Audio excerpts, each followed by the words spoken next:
Why didn't the medievals invent physics? They didn't see the world as a mechanical thing. They saw it as a creation of a divine being. So the medievals looked into the world for the mind of God. Cannabis truly is a pharmacy and a flower. Survival comes with cooperation. Pleasure is healing. You're being a warrior of the weird. I'm Lex Pelger, Director of Education at CV Sciences, and this is the Lex Files. Dr. Nick Herbert is one of the original bad boys of quantum physics. That's why I'm so happy to have him here on video for our season finale.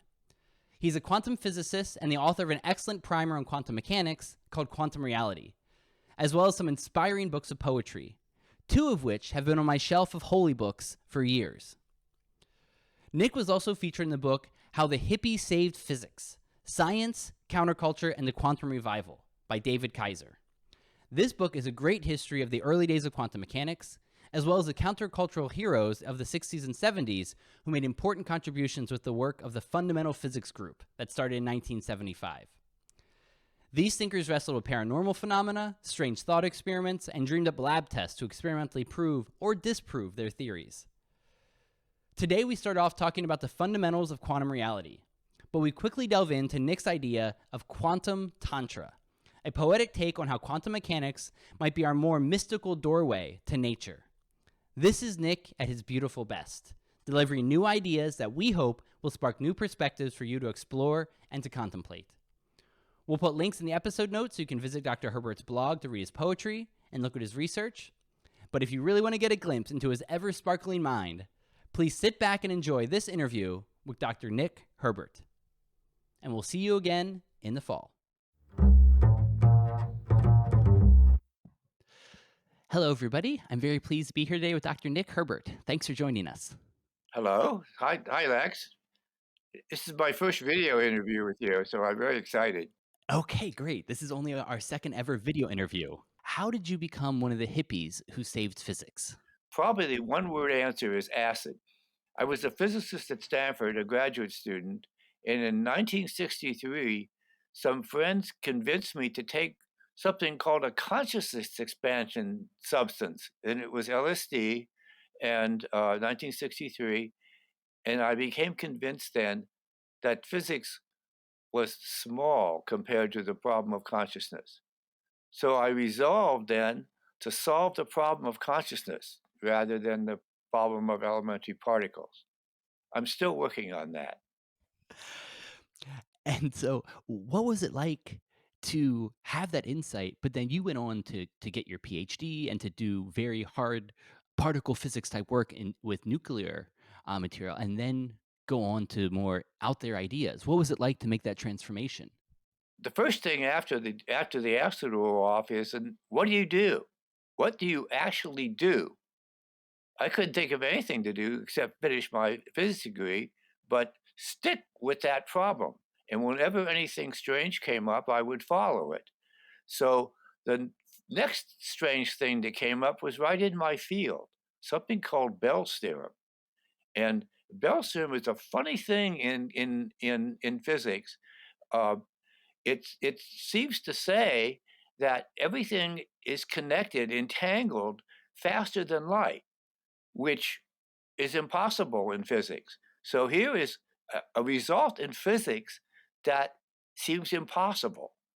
Bell's theorem. Now, the way I explain Bell's theorem is that there are three aspects to physics. There's experiment, which is obvious. Then there's theory, which is the math that describes the experiment. And then there's reality, with a capital R. What lies behind? What is the story we tell about what lies behind all this? Now, Bell's theorem, this is the catch with Bell's theorem. Bell's theorem says this faster than light thing, although it exists in the theory, but not in experiment. So there's a faster than light thing in the theory, but not in experiment. What about reality? And Bell found a way. This is amazing. His theory deals with reality. Any kind of thing you can imagine, any story you can tell must be non-local, must be faster than light. But it's safe because it's in reality. We can't contact this reality. An example I like to use is the international date line. You can go backwards in time by just stepping across this line. That's the theory. Our theory of how we put time together. You can go back a day in time, but you can't really. You're not in reality. And that's what quantum mechanics seems to say. Except Bell is saying that this is true in reality. So I've spent almost my whole physics career working on Bell's theorem, clarifying it, and actually trying to build systems that can signal faster than light using Bell's theorem. And that's how I became a hippie that saved physics. Because up until then, physicists were dismissing Bell's theorem as mere philosophy. Of course, because it talks about metaphysics, what lies behind physics, not real physics, not experiment, not theory. It's just reality.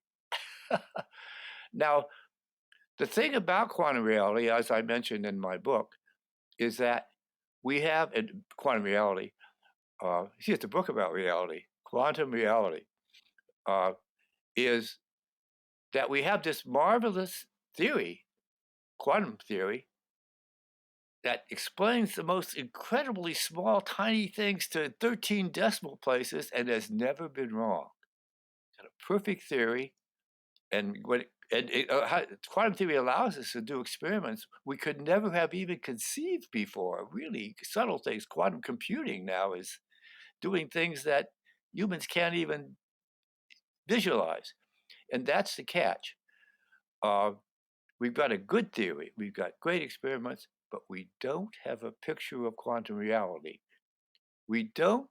When my son asked me, how does the world work? I can't tell him, and neither can anybody else. It used to be there were particles running around, and they were influenced by waves, gravity waves and light waves and things that moved the particles around. Now there's some kind of what we call particles are really half particles and half waves. And the way of summing this up is that the world is different between what it is when you don't look and what it is when you look in the description, in the quantum description. In the quantum description, the world is some multidimensional wave-like in Hilbert space, whatever that is, a space of many, many dimensions. One particle exists in 3 dimensions, but 2 particles have 6 dimensions in Hilbert space, and 6 particles have 36 dimensions in Hilbert space. But this is not a space in which things really exist. It's a space of possibilities. Yeah, that's how we describe it. We don't know what is really there. So here is this space of possibilities when you don't look. And when you look, this world happens. Actualities come out of these possibilities, and here we are. These are our actualities. But when we don't look, and I have to mention one other problem. We don't know what looking is. What does it take? Measurement problem. The measurement problem. That's right. It's called the measurement problem. Some people think that consciousness is necessary for looking. That's one possibility. I don't believe that. I'm an experimental physicist. I don't have consciousness, on a wall. What we do have, though, is instruments that make records. Our eyes make records. A Geiger counter makes a record. A spark chamber makes a record. That's what actuality is. Of course, we can't quantum mechanically describe these things because quantum mechanics only talks about possibilities, and these machines are actuality makers, but we don't know how they work. So that's in essence the quantum mechanical reality problem. We don't know how to describe to our kids what the world is like when we don't look, and we don't know how to describe looking. But other than that, so that's the problem I've worked on all my life in physics. And I even have a a poem about that. Here Oh, in good. my, I write a lot of poetry, of course. Oh, this is a poem called Quantum Reality. Shall I look at her or shall I not? Hard, small, separated if I look, soft, spread out, connected if I don't. Hard particle and soft wave both? Small right here and spread out everywhere both? Deep connected, yet lonely separate? Honey, someday you got to show me how you do that. Anyway, that's quantum reality. And it's a mystery. It was a mystery, and it's a bit was a mystery when quantum mechanics started, and it's still a mystery. No physicist knows how to explain quantum reality. Yeah, there are about 10 or 12 different explanations. All of them have flaws. And for anyone listening who's interested, Nick's book Quantum Reality is from 1985, but it's still referred to as one recent textbook called only one of the 4 readable accounts ever done about quantum reality. And you list 8 different interpretations of Yes, of ideas about how this works, but you also have the flaws of each of them. there are a few more now, but than those 8, but they're Yeah. about 8 or 10. They're all wrong. Yeah, I mean, no one believes any of them. Yeah, the most popular one, of course, is the multi-universe model, that every time an event happens, all possible events happen in some other universe. There's something probably wrong with that. But there is something appealing about it for sure. It's the Um, most one that's most consistent with the mathematics. That's why physicists like it. oh, But it, really? but it, Okay. yeah, because you don't need a collapse of the wave function. When you make an observation, all those other possibilities disappear, and there's no reason for. I mean, that seems very awkward for the whole wave function to collapse in one. So if you have all these universes, the wave function doesn't have to collapse. Everything happens that can happen. I mean, but you can't see it. All you get is one universe. Okay. But this is physics. By the way, this is not metaphysics. This is physics that's saying these things. This Yeah. thing that we use. By the way, do you know what the definition of physics is? What is? The definition of physics. It's the subject everyone hated in high school. Um, well, there's a historical question I wanted to ask you because you were coming into physics just when the Cold War boom was starting to go bust and all that research for money for physics was going away, and they stopped teaching physics in the same way. It used to be a lot of Socratic dialogue and back and forth about the fundamentals of physics and how that might relate to reality. But by the time you were in school, they were teaching the what did you call it? The no nonsense, shut up and calculate brand of That's quantum right. mechanics, where you're just looking at the particles. So, what was it like for you to be in that academic environment when you were more of a free thinker type, but the ideas around are very much shut up and calculate? Well, one of the things that Kaiser emphasizes in his book was that all that money that went to when the Russians set up Sputnik, we suddenly were behind the Russians in science. So all this money poured into physics. In fact, I got essentially a Sputnik fellowship to go to Stanford. All this money poured into physics, and then we got our degrees. There were no jobs. So we had a lot of free time. I actually was able to get some jobs, but a lot of people were not.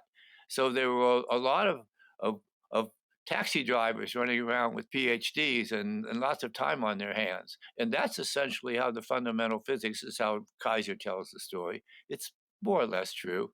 There were a lot of us with time on our hands and freedom to think about anything we wanted.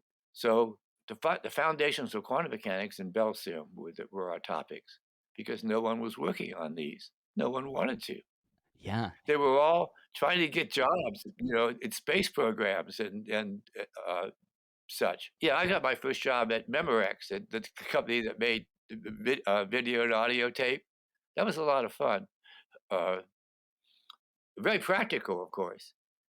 They wanted me to show them how to make better videotape. I didn't have the slightest idea. Magnetism is still a very complicated topic. Anyway, so that was it. That was how we became hippies. The jobs just weren't there for most people. And of course, we were always interested in consciousness, but what do you do? I mean, what's the next step? So that in a nutshell is quantum reality. Now, one of the things about working at Stanford is that you get in touch with people who are doing really gigantic things. The standard for accomplishment at Stanford is very high. There were people up there sending rockets into space with little spinning balls, trying to measure the gravitational drag of the Earth. When the Earth spins, its gravity spins too. And if you make very, very delicate measurements, you can measure the drag of the Earth on little tiny spinning objects. How the spin of the Earth has a gravity to it. And there were people there working at the accelerator and getting Nobel Prizes and things. So the standards are pretty high. So what I want to do is start an entirely new area of physics, quantum tantra. And what quantum tantra is a new way of making measurements. We make measurements with all these instruments and things, including microphones and video cameras and such, but they're always outside of the world. So we're looking out into the world with these instruments. Quantum Tantra is a way to get intimate with the world, to make love to the world in a way, to getting connection with all the little minds, the minds that are inside nature. We kind of assume, this is kind of assuming panpsychism, that there are all these minds inside of nature. So that's what Quantum Tantra wants to do. It wants to make a connection with the invisible minds this is physics. Nick Herbert's new physics. The standards are high at Stanford. So let me say what okay, here it is. This is the goal of Quantum Tantra. This is going to make me famous if I could ever accomplish it. I want to woo her, not view her. Pet reality until she purrs. Yearning to merge with Dame Nature bodily, longing to mingle my substance with hers, and them content with merely observing are nothing but nature's voyeurs. Anyway, that's Quantum Tantra. The idea to find a more intimate way of connecting with the minds that we're embedded in, with nature, with physics. When did this first start to coalesce for you, this quantum tantra idea? Because it sounds like in your fundamental physics group, people were experimenting with a lot of things. This was the 60s and 70s, drugs and music and psychics and tarot and shamans and sex magicians. When did it all start to gel for you of a new way to try to think about it from the inside? It's a funny thing. When I was working at Stanford, I was always looking for jobs to supplement my little stipend, graduate student stipend. And one of the jobs I got was at a psychic bookshop. It had just opened up, the East West Bookshop in Menlo Park next to Palo Alto. And it just started as a small shop and eventually became the largest psychic bookshop on the West Coast. And I was working for this place. So I was exposed to Aleister Crowley and you name it. Every kind of, this is back when occult stuff was really occult. Now you can buy paperbacks on all this stuff, but these were the classic things. And there I was exposed to the work of Jane Roberts. Do you know Jane Roberts and the Seth books? Oh, the Seth books. Yes. Seth Speaks. Jane was a Mhm. woman in upstate New York, who a little small waspy woman who channeled Seth was the oversoul of Jane Roberts. And I never heard Seth. I read a number of the Seth books, but a friend of mine actually went there. He was a psychic researcher, and he recorded Seth and interacted with him. So at that time, shortly after this, I was impressed that Seth talked about the oversoul, and a lot of what he said sounded a lot like quantum mechanics. Possible realities. We exist not only as we are here, but above us, there was all these possible realities that we're connected with, and possible personalities, and such. It sounded an awful lot like quantum mechanics. So I became kind of interested. That was probably my first glimpse as to how quantum tantra might go. So later on in my life, I had another job with a typewriter company. I invented something called the Metaphase Typewriter. And the Metaphase Typewriter was an attempt to get in touch with the minds that lay behind ordinary reality. And the idea was that maybe our minds operated on quantum uncertainty and made it less uncertain. That all of this uncertainty down there, minds just play with it like on a piano. And so if I could make a quantum uncertain machine that was connected to a language generator, maybe I could channel. I thought maybe that this Seth thing might be kind of unethical for a discarnate entity to take over a body, even voluntarily. Giving someone your body mind to use, it's got a little bit kind of rapey. Uh, so I was going to make a machine that this entity could come, and I did make this machine. It has a quantum random radioactive source, and then a second order English language filter, so that if there's a T that's typed, there's probabilities for all the other letters and the space and all this. So I put all these probabilities into a computer program, and we ran this thing. It would talk about nonsense generator. This thing could churn out pages and pages of type. But the idea was to ask entities to try and occupy it.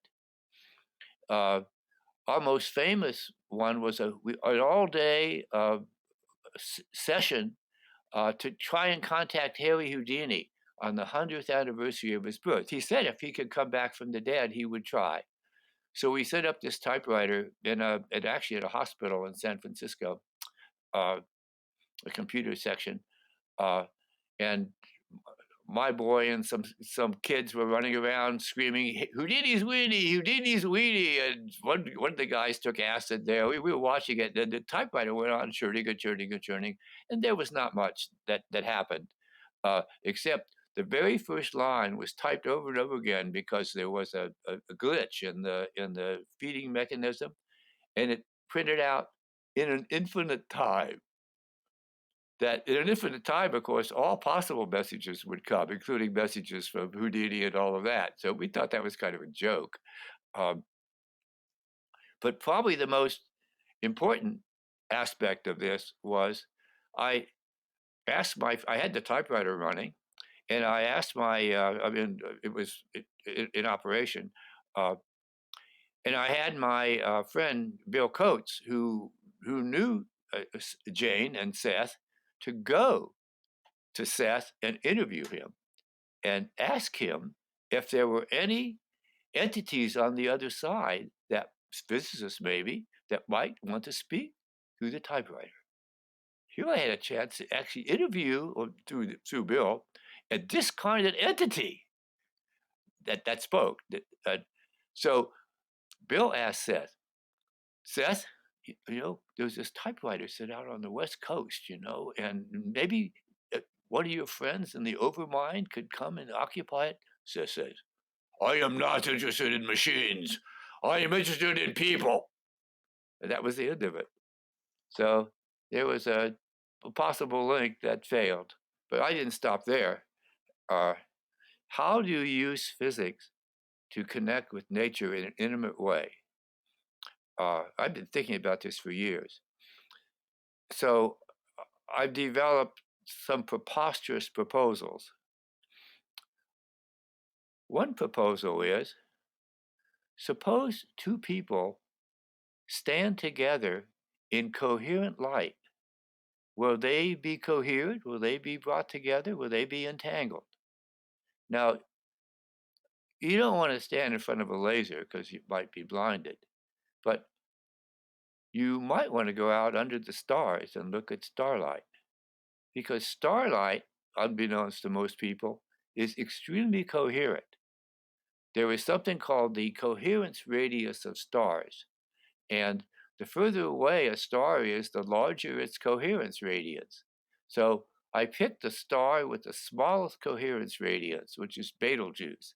The bigger the star appears in the sky, the smaller the coherence radius. This coherence radius of the Can you define coherence for us? Just so we're on the same page.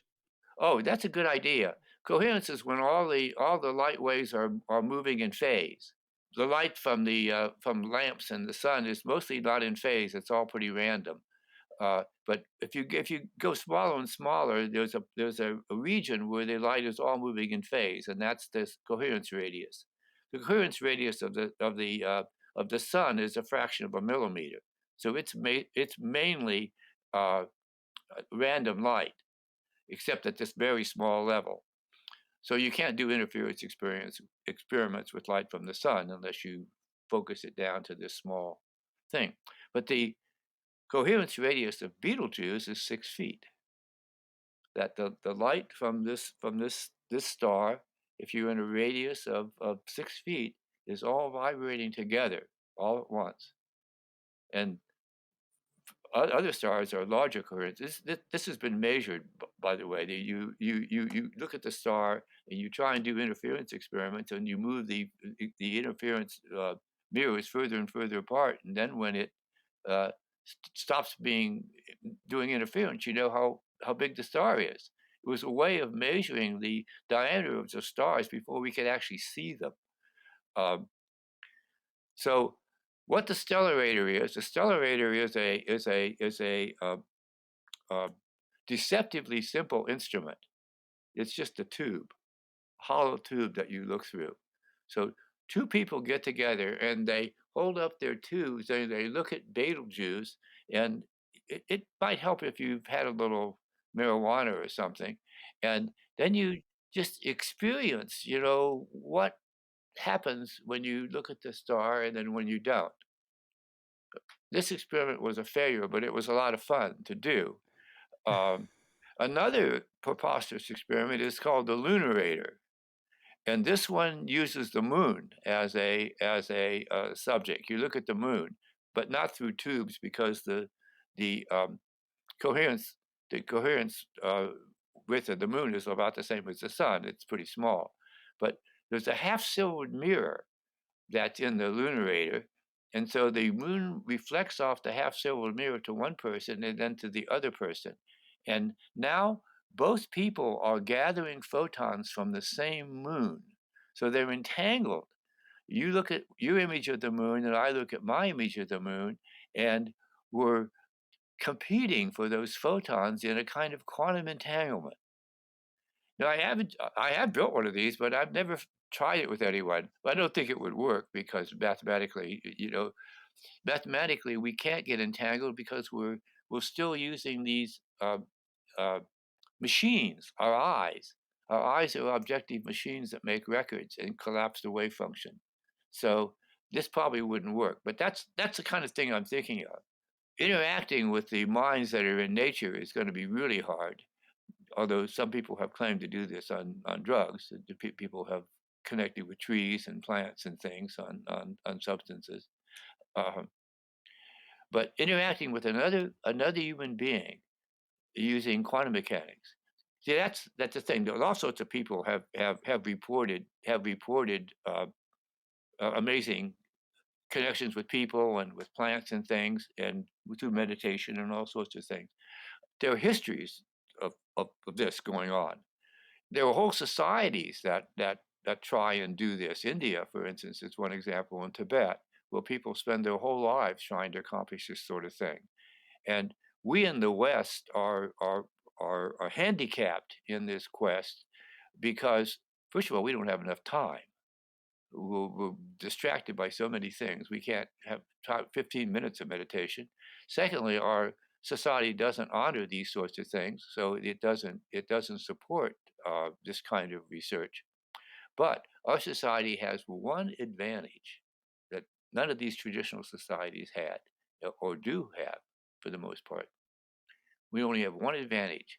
We know how the world works, and they didn't. Quantum mechanics.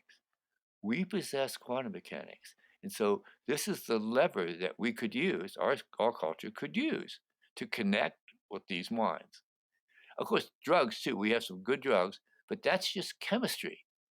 Physics is much more fundamental than chemistry. If we could find a way, the physical equivalent of LSD, that, put magnets on you. I've tried this, by the way, put vibrating magnets on your head and doing things like that. None of this works, as far as I can tell. You have to be that's just foolish shooting in the dark. I know an awful lot about quantum mechanics, how it works, the wave equations and all that. You ought to be able to use this knowledge to probe the universe in subtle ways that you were not able to. Let me tell you what this would feel like. This is called Opening Night. I yearn to be the first to part her hidden doors, the first to glimpse that part of her no man had glimpsed before. And this was the night that it happened. Miss Universe joyously opened to view the right place, the right timing, the right drugs and foreplay, the right physics, the right chemistry, the right me and you. It's bigger than both of us, you and I cried, as our bodies and souls got connected. Sure, quantum entanglement provided a clue, but not in the ways we'd expected. This is my favorite line. The cosmological sweetness came out to greet us. The cosmological sweetness came out to greet us from the opposite side of the scenery. She opened our hearts, kissed our dear private parts as she gathered us into her greenery. Come inside, she telepathically whispered. I'm fully open at last. You could have enjoyed me ages ago if you'd only just known how to ask. If you'd only just known how to ask. Now, one of the ways of viewing quantum mechanics is a way of asking questions. That there's all these possibilities, and depending on what questions you ask, you get an answer.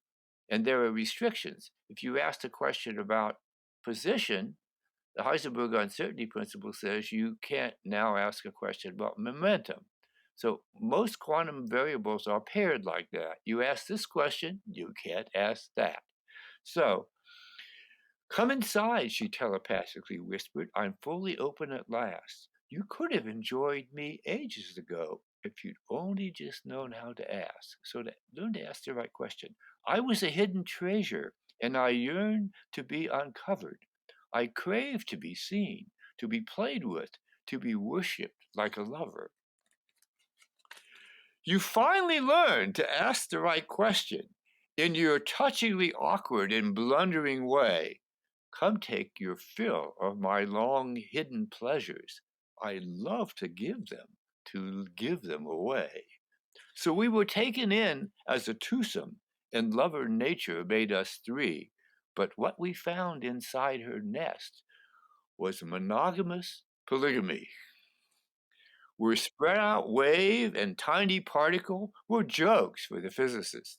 Where here and there and you and me playfully non-exist. Where beings all over the galaxy meet in sensuous rendezvous. So I imagine that other cultures have discovered this long before us, just like it took us a while to discover quantum mechanics. So discovering quantum tantra probably alien beings have already done it. Where beings all over the galaxy meet in sensuous rendezvous, where the ultimate meaning of everything seemed as easy as 2 plus 2. Where we joined with billions of entities in profound and luxurious play, where we deep surrendered to cosmos and yet gave nothing away. What a night! What a night! What a night. Now back with you on terra firma, waltzing with the next disaster. Our minds obsessed with but one thought. What was that question that we asked her?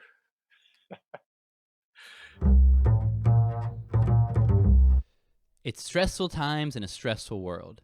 It's easy to feel tense, irritable, and discontented. But it doesn't have to be that way. There's many ways to take care of yourself, and now we're adding one more: calm gummies. Here at CV Sciences, we combined 3 powerful ingredients into a tasty gummy to help support a sense of relaxation and a zen state of mind. We start with our signature, 10 milligrams of CBD and a full spectrum hemp extract. Then we add 100 milligrams of L-theanine, the bioactive molecule inside of green tea that causes its relaxing effects.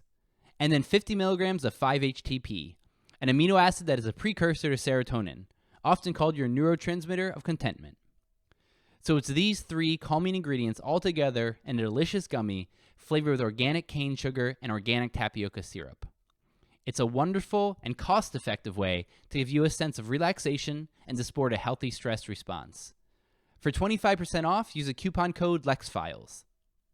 Try a calm gummy today from CV Sciences and see what it can do for your levels of calm. That's one of my favorites for everyone. Harlot Nature is one collection that Nick has. One question that suggests to me is how this work influenced how you lived your life. I mean, you're someone who had a family, had a really rich relationship with both friends and your spouse and lovers.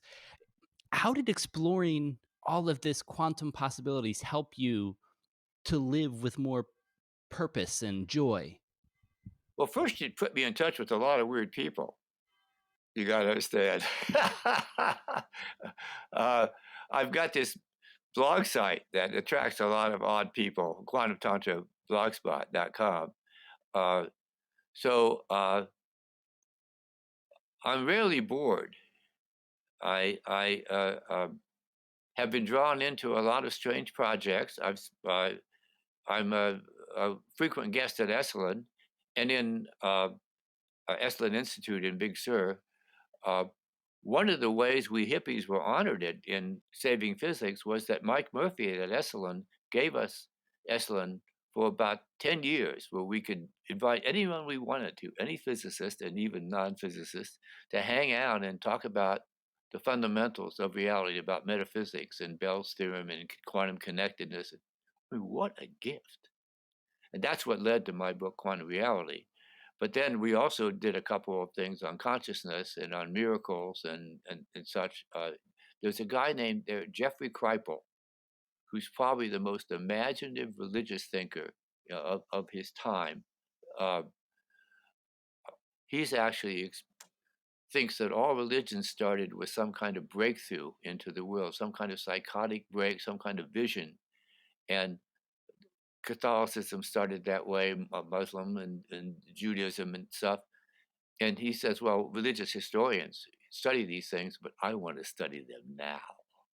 I want to study these experiences that people are having now, most of which don't turn into religions, but which are pretty strange insights into how the world works. So here's a religious scholar now who's studying weird shit. He's collecting these things. He's got so many stories.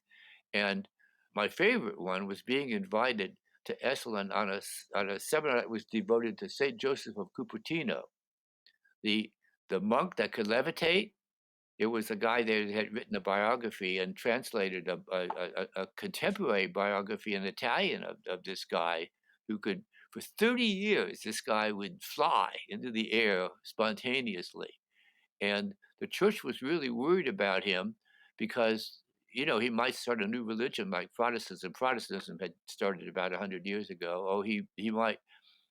But he was just a stupid monk. He was not going to start a religion. He was dumbfounded and totally absorbed in Mary and in religion. He just wanted to be left alone. He wished he could not levitate because this was distracting him from being connected with God. Really amazing story. So they asked me as a physicist how this could be explained. Ha ha! I said, no way. And of course, there have been hundreds of levitations since from both Catholic saints and others. Mediums and things have levitated. They're still doing it, but it's rare. But we're in a world where that happens. What do I spend my time doing? Well, to meet a nice Irish woman, I learned to play the Irish whistle and began involved in Irish music.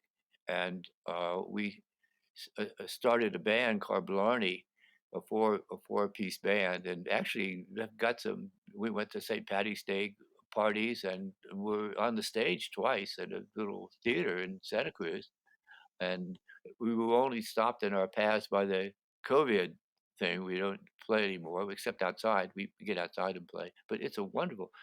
Music is probably the closest thing to quantum tantra. It's Hmm. nonverbal and playing with other people.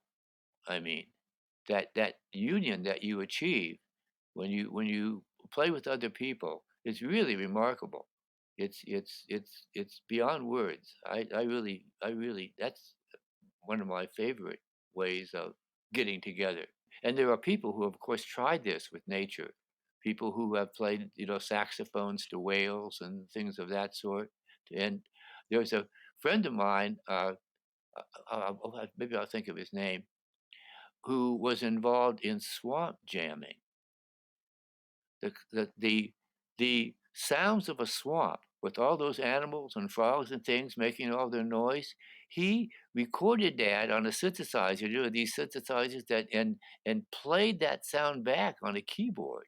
He jammed with the swamp, using its own, music to play back to it. Now I don't know.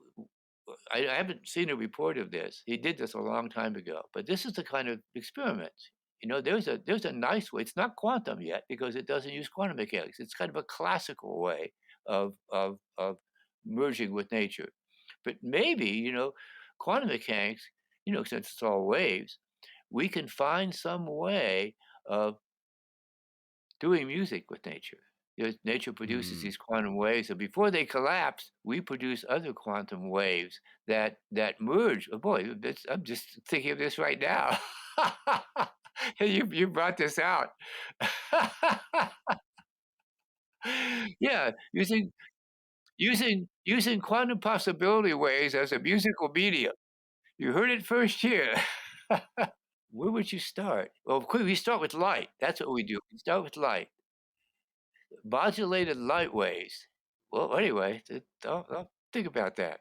One person it makes me think of, my buddy Todd turned me on to Merlin Sheldrake, Rupert Oh, Sheldrake's yeah. son. Oh, He makes music with birds that incorporates birds, but he also goes back to the places where he recorded the birds, and he plays that music for the birds that he initially recorded as a way to, I guess, jam with them too. And it's beautiful music. People can find his album on out there. is it music or just bird recording that is done through a synthesizer? It's bird recordings, and then he enhances it with his own music. So it's him playing off of the birds and then playing it back to the birds. Ah, So it's a little one sided for your tantra. Um, well, no. The person who did the Swamp Jam was inspired by a duet that he did in Hollywood with a mockingbird. He heard this mockingbird outside his window, and he played clarinet.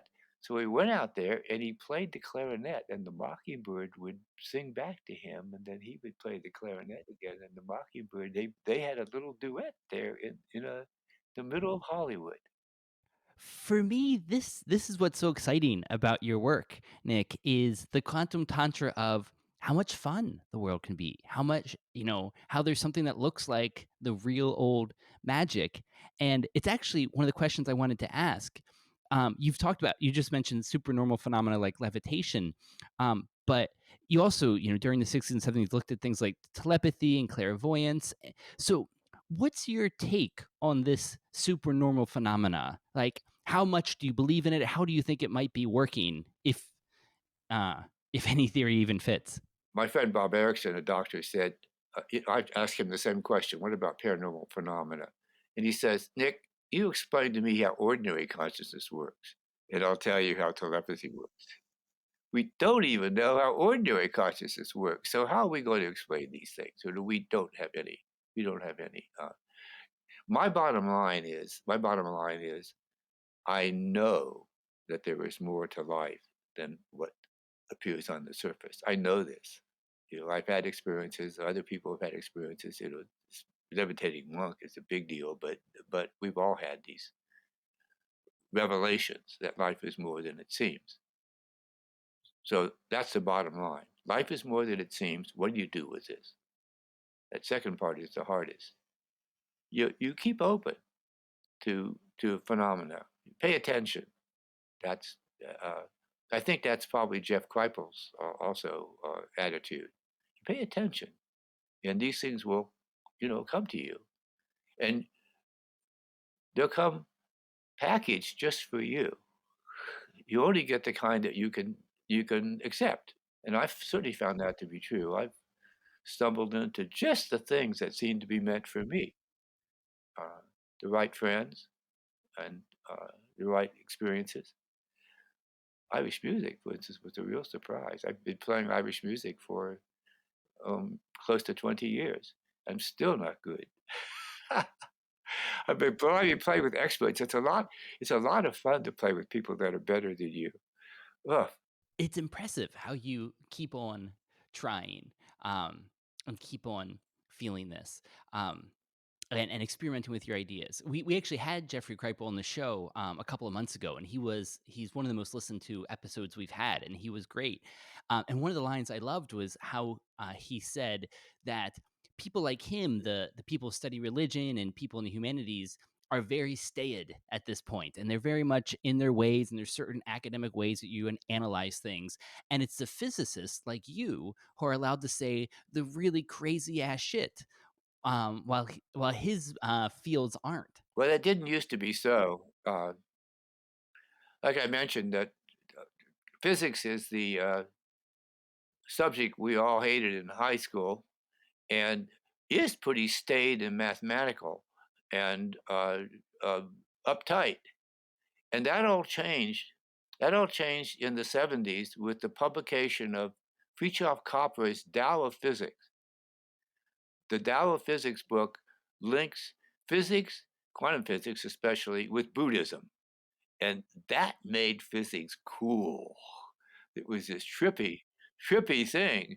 And that also made possible the publication of books like mine, like Quantum Reality and Heinz Pagels' Cosmic Code, and various other less solid books about physics, which I won't mention. They're really crazy books that try and. I mean, I wish this all were all true. I wish quantum entanglement could be realized in the real world. I don't. Here's my take on quantum entanglement. Quantum entanglement is definitely true in physics, and can we be quantum entangled consciously? Well, it turns out that in physics, quantum entanglement is a very delicate thing, and it'd be almost impossible for two brains to be entangled because of all the interference in the atmosphere. But here's an interesting question: why didn't the medievals invent physics? Why were they still stuck? And the reason why the medievals didn't invent physics was they didn't see the world as a mechanical thing. They saw it as a creation of a divine being. He could have made the world any way he wanted, but he made it this way. It was kind of an artistic creation. And so to treat the world like physicists do would be like trying to analyze a work of art. So the medievals looked into the world for the mind of God. this is how God made this. This is how God made the leaf and all the animals. And for our purposes, for man, God did this, and God did this. So they saw the world as God, as God's artwork. So this is how I think about consciousness. A little bit like that quantum mechanics is sort of kindergarten for learning about consciousness. This is the style of the universe. The style of the universe involves waveness and particles and stuff we can barely comprehend. We certainly can't visualize, and we have entanglement, which is the newest fad in quantum physics. Consciousness can be no less miraculous than that.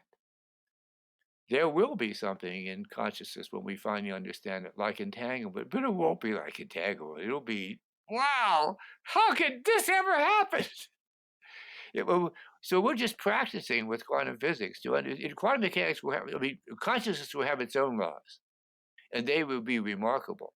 The little edges that we see of levitating monks and telepathy between lovers and a little bit of telekinesis here and there, and most important, synchronicity, stuff that happens just out of bare luck, just improbable stuff. I have a friend, Bruce Damer, who is working on the origin of life. He also lives in Boulder Creek, and life is very, very improbable.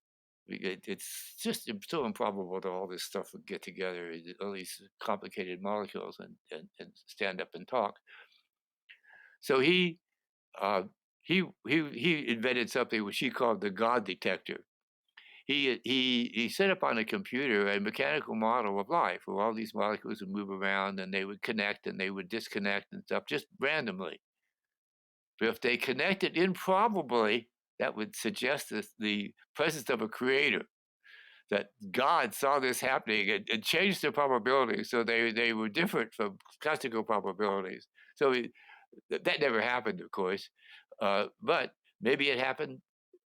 He's now seriously working on the origins of life in Bruce Damer is in the hot springs. Darwin's idea.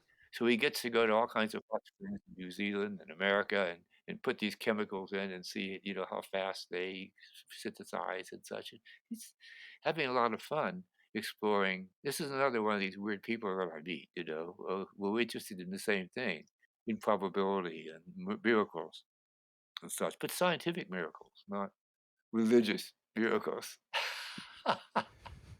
And it actually, life is improbable, but then what's your take as well on the universe being so improbable that there's, half a dozen fundamental constants that if they were off by a millionth or a 10,000th, life wouldn't exist how it is? That's of course the fine-tuned universe theory, I guess.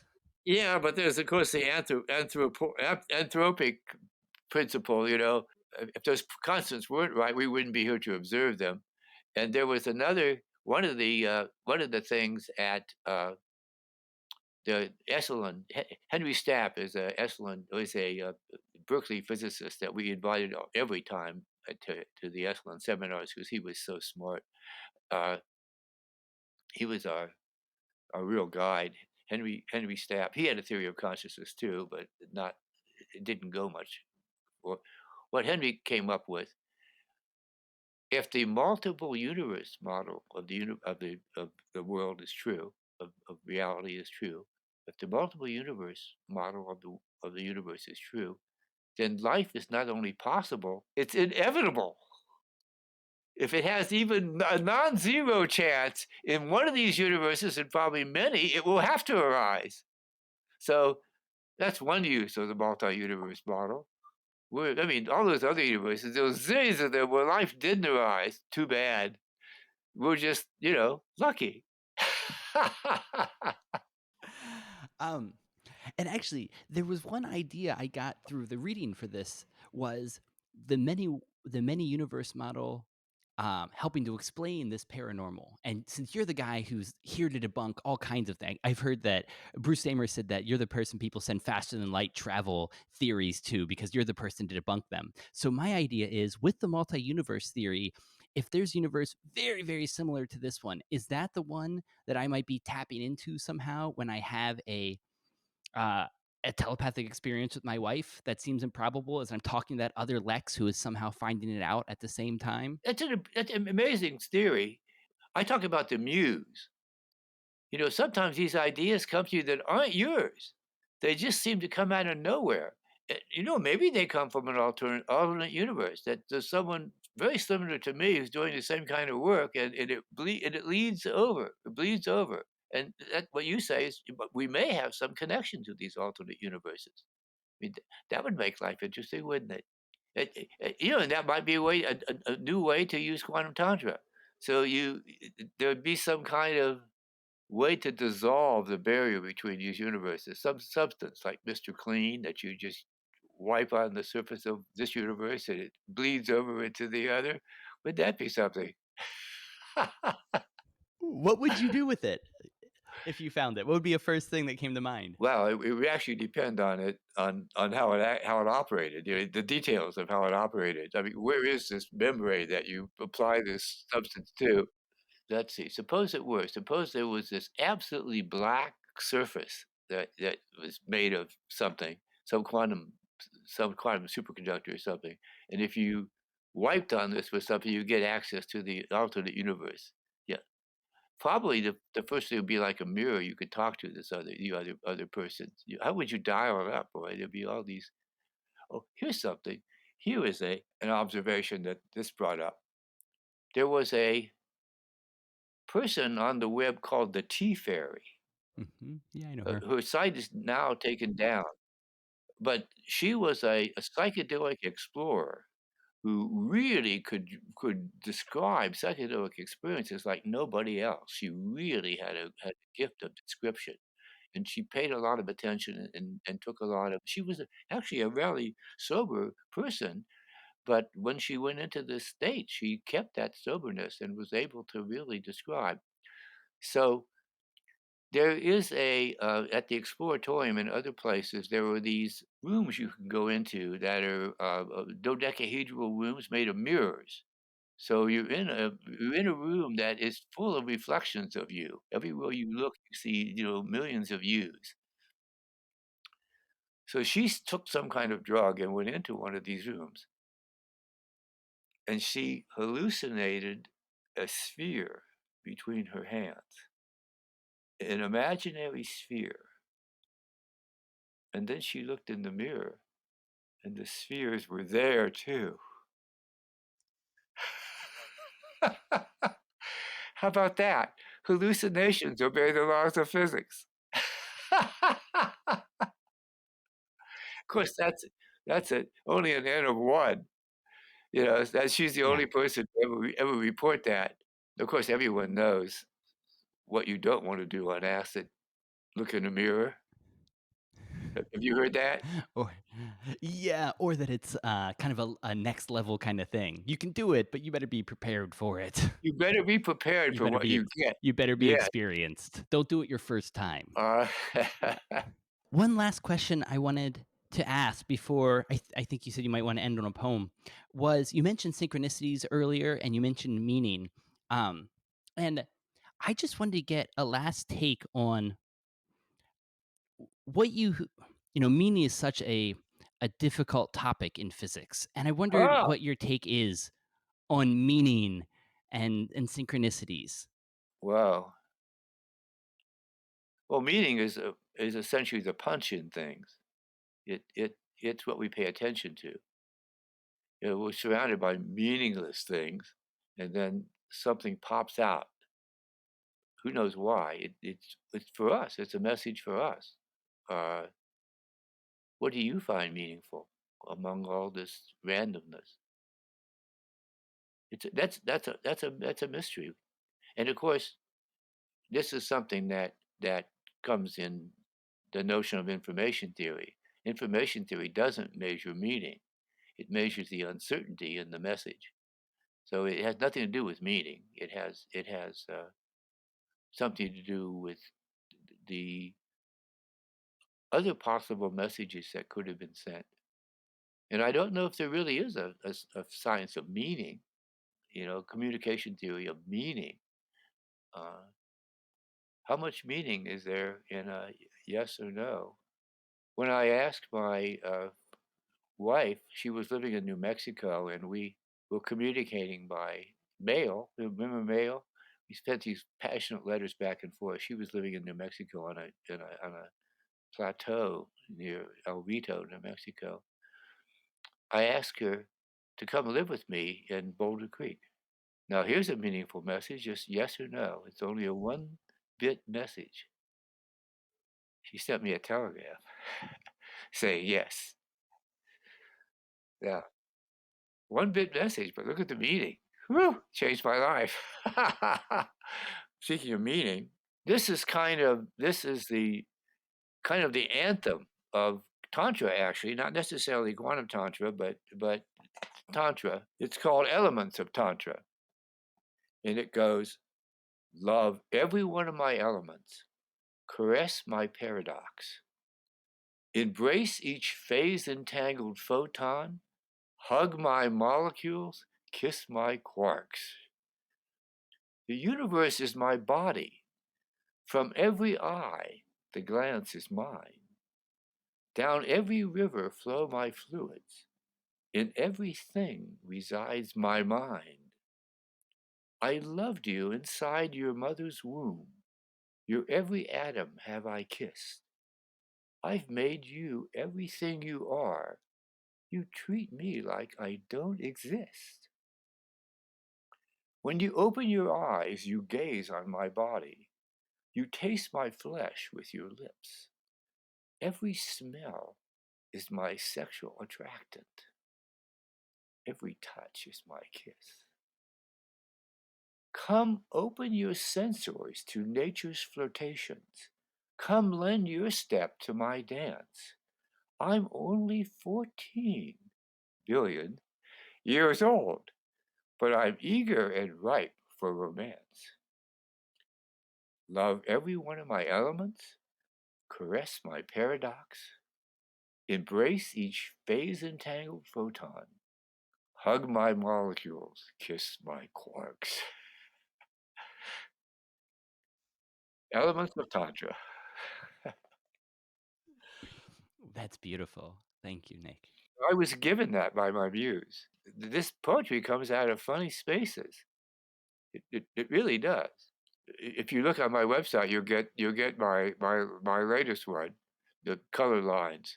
I like that one a lot. You A lot. you seen it? Yeah. Oh, yeah, I get everything. I read them all. Yeah. I'm bored a lot, and I'm lying, and all of a sudden this stuff pops into my head. Not sometimes a lot of it fully formed, but mostly, hey Nick, there's a job for you. Make this into something. And I do. And so that's a mystery to me where this comes from.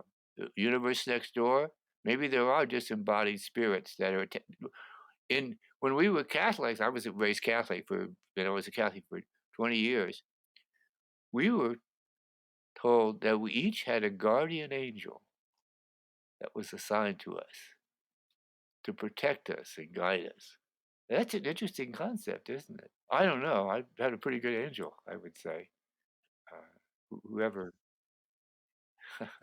I I have a name for I haven't had a name for him. I have a name for the person that helps me play music. One of the things that's amazing if you ever play music is learning something by heart. It's a funny phrase, isn't it? To learn by heart. And It's true. it's funny to know something by heart because you aren't playing it. It's playing itself. Someone else is playing this music, and if you pay too much attention to it, you can ruin it. You have pay a little bit of attention to it, just enough. So I call this person who's playing my Irish music Sean. Sean plays the penny whistle, and I coach him on where to go and what little turns to make. So that is my Irish guardian angel, is Sean. And I really depend on him. You could, fucking up at a concert is really Sean is really good and enjoys playing with these other people. So we may have more than one guardian angel to help us. Of course, that's just an old primitive, theological belief.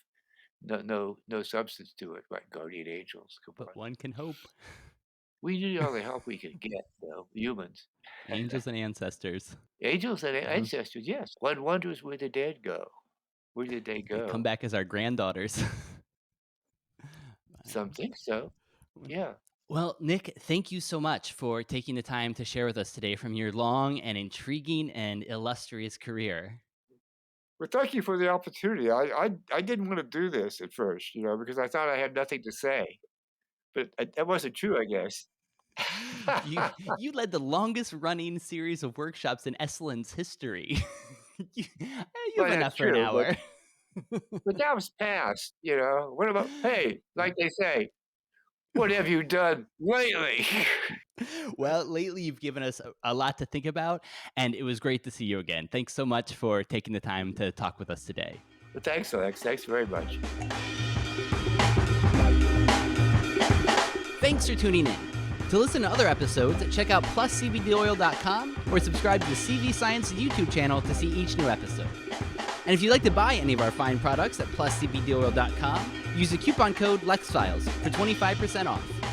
If you have any questions, compliments, or suggestions, feel free to write me at research@cvsciences.com or send a message on Twitter at The Lex Files Show.